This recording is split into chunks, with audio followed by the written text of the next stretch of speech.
there's a chance at the end, but I got 3 words for you. You like that? Yeah, dudes.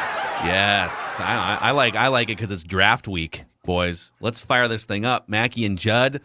We got our guy Randy in Cottage Grove. You can follow him on Twitter at Randy Vikes 69, and he is the most passionate Vikings fan we know. And he has correctly identified over the past, 3 or 4 draft seasons, Mike Hughes, Justin Jefferson, and Janarius Robinson. So if you're looking for a guy who is a dialed-in J-Rob, that's what we call him. Who's we?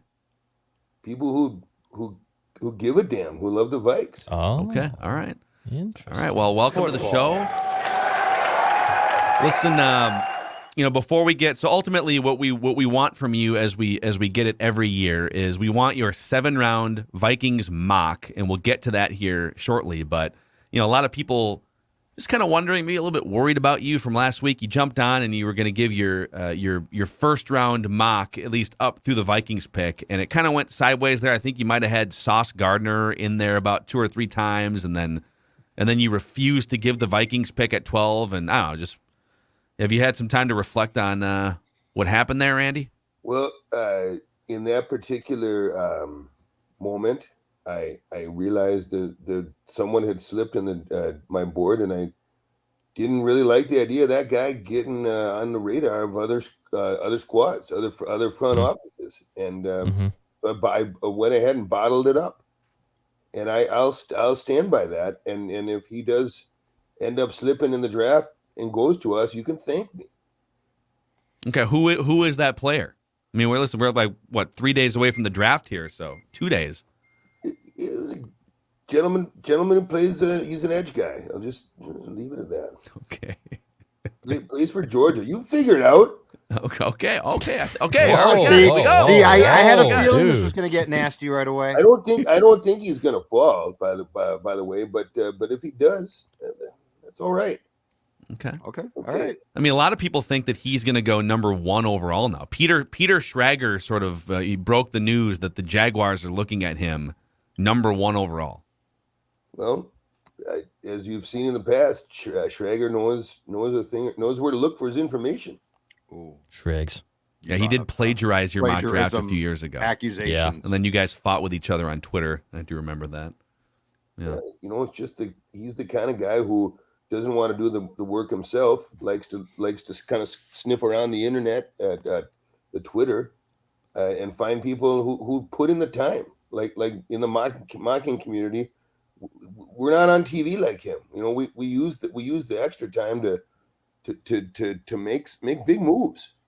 Yeah. I mean, you're kind of on TV now. I mean, this is on the SKOR North YouTube channel, and a large chunk of people do watch. So technically, Randy, congratulations. You are mocking. I want to mock. You are mocking on TV right now. Well, let's okay. You want to go a full 7, yeah? Not like a full 7. We just want the Vikings 7-round mock here. Okay, we're a little bit flexible with time, but we don't have time for a full 7-round mock. We just want the Vikings picks across the 7 rounds. All right. Okay, we can do that. Okay.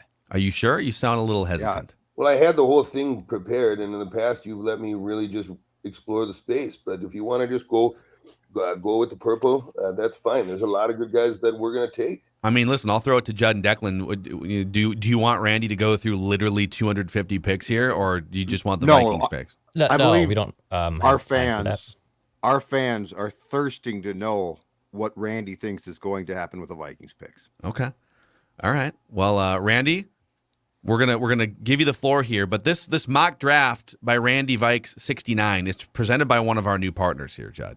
Spiral light candles are all the rage when it comes to a potential Mother's Day gift. Yes, and they are a fantastic gift because, as you just said, Phil, Mom's Day is coming up on May 8th. And you know what? If your wife or your mom, you're thinking, what can I get them? I don't want to get them a cliched gift. I don't want to come home with something that's boring.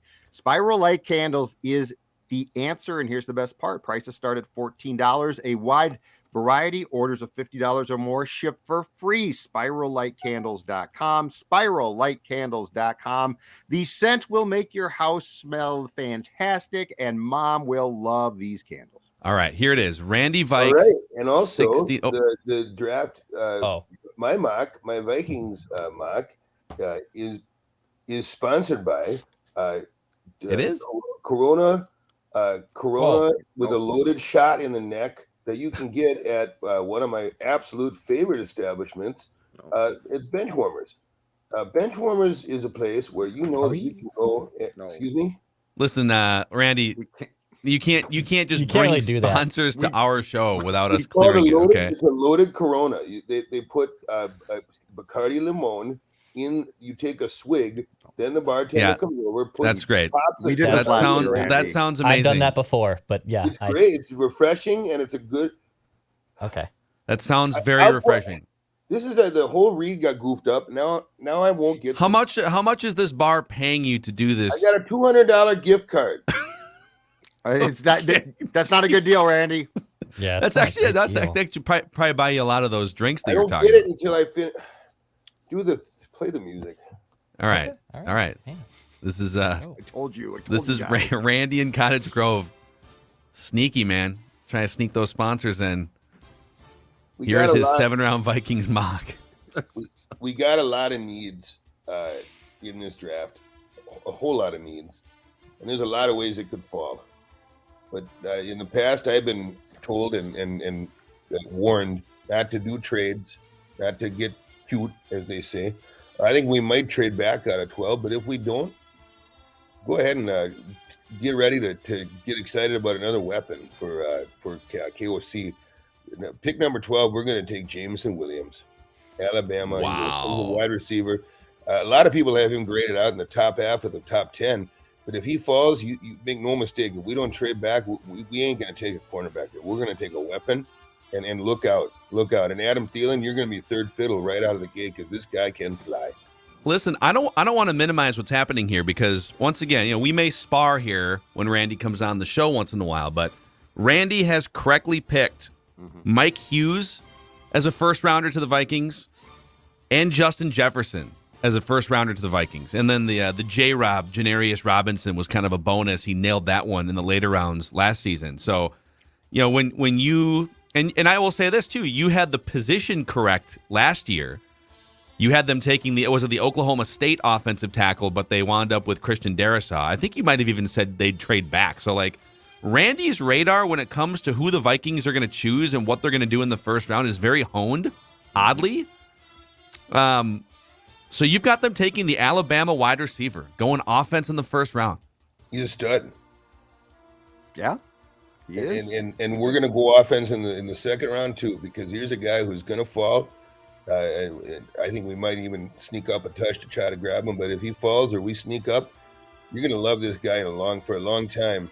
It's a Tyler Lindenbaum of Iowa. Oh, wow. Absolute Okay. piece of body. He's a big body. And if you come out of those first two rounds with Williams and Lindenbaum, let's get snug because it's snug 30. So you think there's a chance Lindenbaum could fall into the second round and maybe the Vikings trade up to snag him and grab a franchise center? Yeah, trade up just a touch. Get a little sniff of him. You get a sniff of him, you come up 3, 4, 5, 6 picks. That's worth it. Absolutely worth it. And Lindenbaum, if he falls, it's going to be a kick-ass pick. And if he doesn't fall, it's going to be Jaquan Brisker from Penn State. But I better make a decision, so it's going to be Lindenbaum. All right. We'll note Jaquan Briskers. We'll just make a note of him just in case that. We'll give you credit for that one. And finally, now in the third round, they're going to get Zim a weapon on defense that he I'm sorry, not Zim. Forget he's gone. We're going to get a cornerback there, number 77. It's going to be Marcus Jones from Houston. He's a bit of a project corner, but I do like what we're going to be able to do with him. And his tackle factor is poised to be really off the charts in year one. Yeah, that tackle factor is a big thing. Love a good tackle factor. Me too. Absolutely, dude. Absolutely. cruising now to the 5th. If we don't make a move to get back up into that 4th round, by the way, there's a lot of absolutely great talent in the 4th round this year. A lot of people that really shouldn't be hanging around there in the 4th, and we might try to sneak up and make a pick in the 4th. But if we don't, with Harrison Smith getting a little long in the tooth, gotta restock. You gotta restock. And what better guy to pop into the cupboard than Tyson Anderson from Toledo? At 156, I think he'd be an absolute steal. Tyson Anderson is a kind of safety who you can build around while working on his game. I mean, you can plug him in right away and know he's got another gear or 2 or 3. I just love the way he plays. Mac legend, right? He's a stud. Oh, yeah. Yeah, he is a good player. Tackle factor's pretty good there. The Toledo tackling factory. I think that's what they're calling it. The Toledo tackle factory. Excuse me? Yeah. No, keep going. 184 is tricky because I have to keep finding the Vikes because I, of course, do all 7 rounds. So I got to scroll down to my Vikes. But at 184, going to get another offensive lineman here, and that's Joshua Ezerudu from North Carolina. Joshua Ezerudu, just a slam dunk. A lot of people have him going in the 4th round. If we can snag him in the 6th, I mean, just go ahead and give a nice back pat to Kwesi, because that would be an absolute steal. Joshua Ezerudu, North Carolina. He's a guard at 184. Okay. Love it. Going to take another project cornerback at 191. Joshua Williams from Fayetteville State. He's a guy. A lot of people are going to scratch their heads and say, why would you take him there? Well, I'll tell you why. Because if he falls that far, it's only going to be because of questions about where he played. And we can work with that. We can work with that. We want athletes. We want guys, who are willing to kind of get in and grind and get dirty and nasty from day one. And Joshua Williams has that attitude. Love it. Oh, yeah, I agree. The college shouldn't matter. Where did Jerry Rice played at some small college? Who cares? Great If draft. you can play, Randy.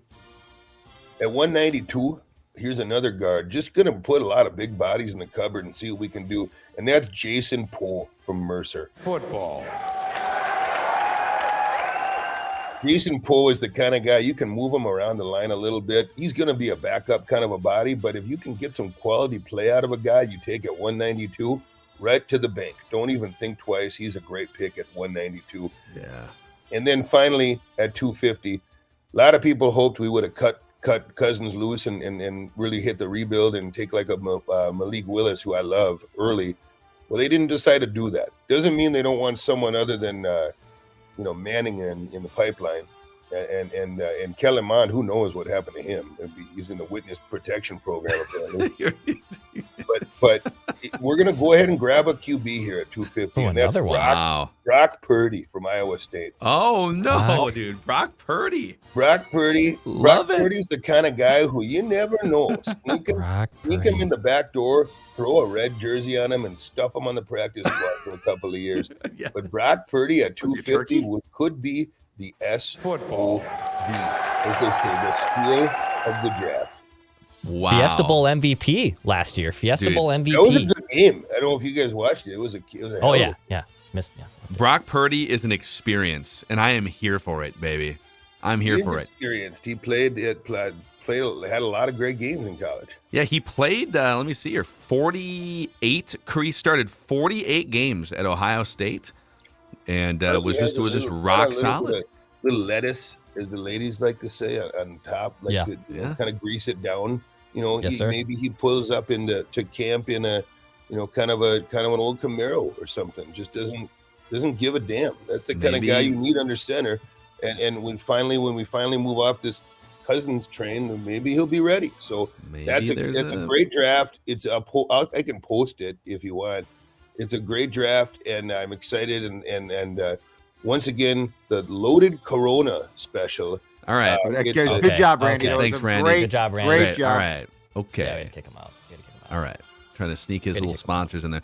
Listen, like if you want to strike a deal with us or something, you can't just come on here. It's not just free for all here. Okay.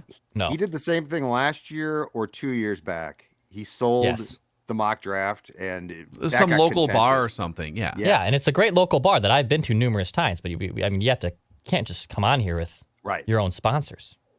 Well, No, we can bring our own sponsors, like can Golf USA. Golf USA, Bingo. welcome to the Mackey and Judd Show. Tell them about Golf USA, Declan. Golf USA in Eden Prairie is celebrating their 20th anniversary. A huge store-wide sale now through Saturday. The best deals under one roof on over 10,000 items. You want a new bag? They just got a shipping of over 100 new bags. How about a new grip? All right, I was gripping my clubs on Sunday, and I noticed I'm only a year into these clubs, but they're starting to get a little loose because old Dex Tweets likes to grip the club a little bit too hard. a little nervous. A little nervous, guys, when I'm on a par 3 from 150 with my iron in hand, okay? And a huge selection of clothing and shoes with some of the best savings you will see all year. Golf USA is locally owned and managed. Stop in today and get the biggest savings of the year. Sales end Saturday. Golf USA in Eden Prairie at the corner of Prairie Center and Flying Cloud Drive. Boom. All right. What do you guys make of? Listen, I don't want to denigrate our guy Randy, but sometimes he rides the emotional roller coaster, and maybe his credibility isn't always 100%, but he does put in the mock work. And like I said, he nailed Mike Hughes, he nailed Justin Jefferson, he nailed Janarius Robinson. He's got Jamison Williams going to the Vikings at number 12 or wherever they wind up picking. And then he's got Lindenbaum falling and the Vikings taking advantage. What do you think? So, what do you think? The first pick I actually like because I love and I can't believe I'm going to say this. I like where Randy's head is at with that pick. First time and last time I'll ever say that. Lindenbaum though, he ain't falling. He's going sometimes centers Yeah, fall. my guess is though the second part first round. He's going somewhere in the 20s. Most of the mocks I've seen, like the highest he goes is like mid to late teens. Yeah, I think and then like late first round. But I think what Randy's insinuating is that because he said they would trade up for Tyler Lindenbaum about 7 spots. I think he's gone by then. Yeah, what would it take for them to like? What do they have? Is it the fifth? I'm trying to do the math here. 46th pick, right in the second round. Yeah. Let's say Tyler Lindenbaum. Let's just for fun here. Let's look at you guys want to look at the draft value chart right now? The draft value chart. Football. Okay. Hit me. Okay. So let's say he starts to tumble. Let me tell you something. All right. Let's say he tumbles down. For anyone who got that reference, congratulations. Yeah, it means you're old. Let's say he tumbles to like the mid 20s. All right. So like Tennessee sitting there at 26. The draft value on that pick is 700. Okay. The draft value on the 46th pick is 440. So the Vikings would have to find like 250 or 260 points in draft value. Yep. And so they'd have to essentially give up their third round pick and then like I don't know, like a future fifth or something. Mm-hmm. Future fourth or fifth to move up from 46 to the mid 20s. Would you do that? Would you create a gaping hole in the third and fourth round this year to assure yourself of Tyler Lindenbaum trading back up to get him? I don't think there's any way that these guys, with how they're going to approach the draft, are going to take a center in the first round. So, like, I don't think that they would. There are also other players at that position available in the draft who they can take. The Nebraska kid, I can't recall his name, had a great pro day, and I think is projected now as probably a second or third round pick. I think that's a lot more likely. I don't think Kwesi. I think given how we think he's going to approach the draft and again the positional value of players, I don't think he's going to see a center as being worth a first round pick. Yeah, I generally agree with that. I think the discussion we had yesterday on Purple Daily about go look at the Cleveland Browns history with the analytically forward front office going back 6 drafts, and the first pick for the Browns is always a position of premium value. It's cornerback, quarterback, wide receiver, edge, tackle, offensive tackle. Now, once you get to the second pick or the third pick, even if it's first round, they deviate from that a little bit, but they just want to make sure that the first player that we are picking in the draft is one of the 5 most important positions, which I had a loyal listener yesterday send me a direct message, Danny Carlson, and he said, think about this too, like those 5 positions, quarterback, cornerback, edge, offensive tackle, wide receiver, are also the most expensive positions once those players hit the market. So finding a player at that position in the market is you're going to overpay, right? So if you can get great players at those positions and have them on rookie scale contracts, Christian Darrisaw, Justin Jefferson, maybe Cam Dantzler, Derek Stingley Jr., whatever, that's how you build a roster. Like, get value at those positions, Correct. Team control, cheap, spend a little extra money if you need to on a non-premium position in free agency, right? So very interesting. I don't know. The mocking's not finished. If you guys want, I want a mock. Usually we're doing all of our mock. No, absolutely we can follow that because Lord Peter King has posted his Lord final football. mock draft. My His grace. one and only, right? I He only think does Peter one, only I think. does one. Yep. Well, it says final mock drafts. I don't know. I'm assuming that. Does one, yeah. Oh boy. I mean, I'm assuming he only does the one here. So yeah, it's this year's mock is how he is characterized. Mm-hmm. And ordinarily, we've been doing all of our mockage for the most part over on Purple Daily. So a little bonus here for the Mackie and Judd listeners. That's right. To this point on mock a day, Derek Stingley Jr. has gone 8 times to the Vikings. Trent McDuffie 5. Jermaine Johnson 3 times, and then Jordan Davis, the defensive tackle from Georgia once. Kayvon Thibodeau fell once. Wide receiver Chris Olave once, and then we drafted Jamison Williams. But you know what? Let's put Jamison Williams in there twice because our guy Randy in Cottage Grove also took Jamison Williams. I like it. Peter King has Trayvon Walker going to the Jaguars number 1. He has Aiden Hutchinson going to the Lions 2. Ike Ekwonu to the Texans. Sauce to the Jets. Charles Cross to the Giants. Evan Neal to the Panthers. So just a meat and potatoes fest here. That's what this draft is. Kyle Hamilton to Notre Dame, or to the Giants from Notre Dame. Okay. Drake London, the first receiver off the board. I love Drake London, man. Yeah. God. I don't think he's going to be there, but Atlanta Falcons, number 8. We got a projected trade. Peter King is projecting a trade here.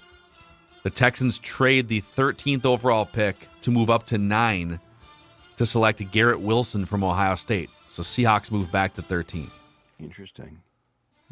He's got Jamison Williams going to the Jets at 10. So we have a run on receivers here before the Vikings. Now, if this happens, they're probably not going to take like the 4th receiver with the 12th pick, right? No. I would guess that they would then move to a different position. I agree.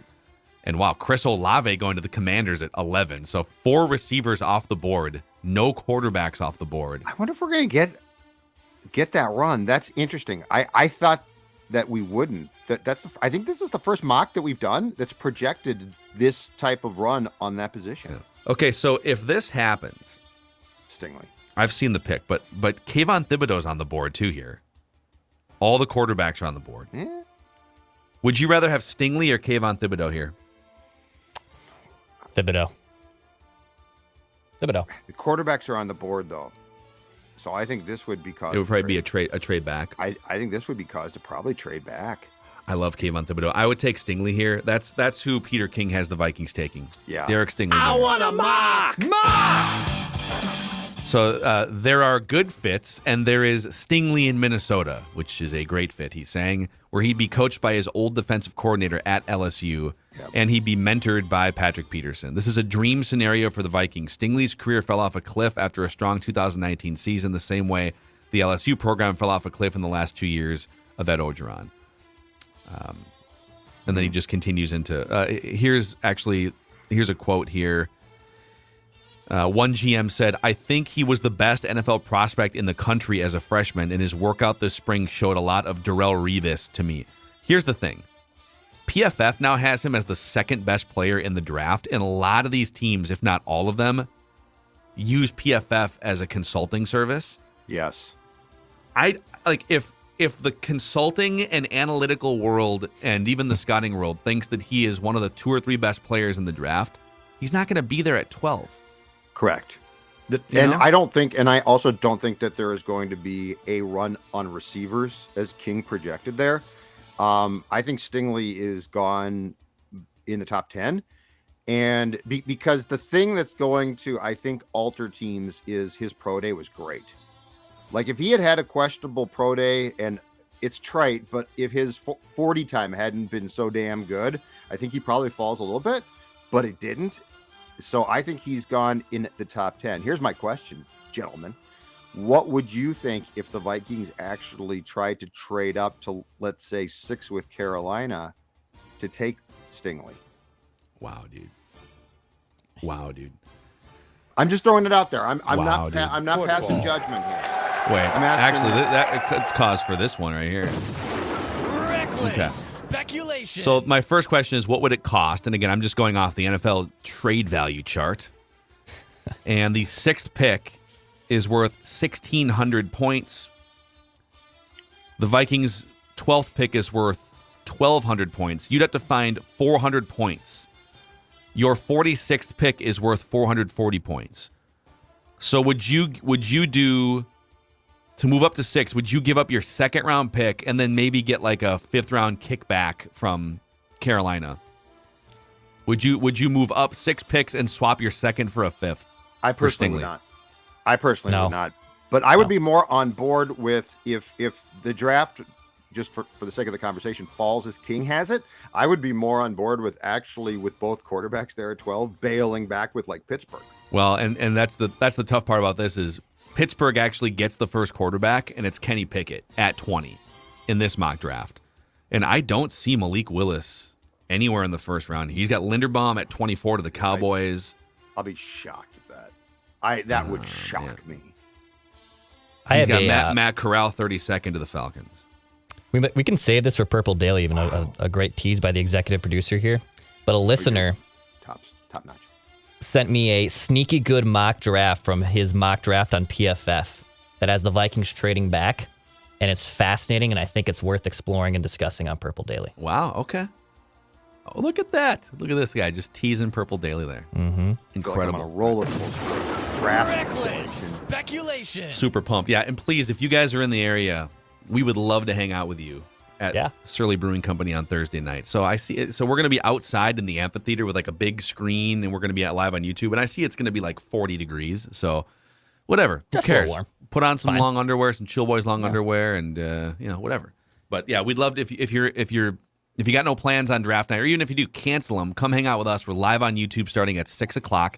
We're going to be there cheersing and meeting friends of the show probably at like 3:30, 4 o'clock, just getting set up. So yeah, come hang out with us and let's see what the Vikings do. Should be. I've received fun questions night. too. The Before I Die beer is not all for Judd. It is for everyone. It is not just all for. I've received. I never said I was Is gonna the Bigfoot beer it. just for Judd? And I was like, Judd will be drinking it, but it Yeah. is not just for Judd Zolgad. It's for everyone. Oh yeah, no. Thursday night's all about sharing. It's all about collaboration. We're going to be very intentional with our. Yes, we're going to be intentional in our drinking decisions. Yep. All right, that's a wrap on today's episode. Tomorrow we do have Write That Down predictions. So we'll see you tomorrow.